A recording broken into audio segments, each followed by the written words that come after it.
വയനാട് സുൽത്താൻ ബത്തേരിയിൽ പോലീസ് പിടികൂടിയ ഭക്ഷ്യക്കിറ്റുകൾ ബിജെപിയുടേത് എന്ന ആരോപണവുമായി യുഡിഎഫും എൽഡിഎഫും രംഗത്ത്. വോട്ടർമാരെ സ്വാധീനിക്കാൻ തയ്യാറാക്കിയ കിറ്റുകളെന്നാണ് ആരോപണം. കിറ്റുമായി ബിജെപിക്ക് ബന്ധമില്ല എന്നും കൽപ്പറ്റ എംഎൽഎയുടെ ഗൂഢാലോചനയാണ് ഇതെന്നും എൻഡിഎ സ്ഥാനാർത്ഥി കെ സുരേന്ദ്രൻ പ്രതികരിച്ചു.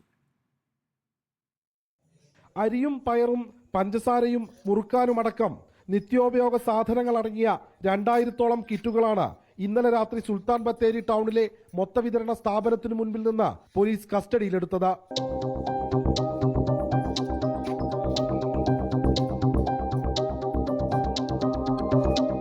ഗോത്ര കോളനികളിൽ വിതരണം ചെയ്യുന്നതിനായി തയ്യാറാക്കിയ കിറ്റുകളാണ് പോലീസ് പിടികൂടിയതെന്ന സൂചനയുണ്ട്.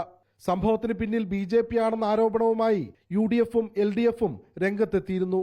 ആദ്യം പേരുമാറ്റം, ഇപ്പോൾ ദുർബല വിഭാഗക്കാരെ ലക്ഷ്യം വെച്ചാണ് കിറ്റ് വിതരണം നടത്തുന്നതെന്ന് എൽഡിഎഫ് സ്ഥാനാർത്ഥി ആനിരാജ പ്രതികരിച്ചു.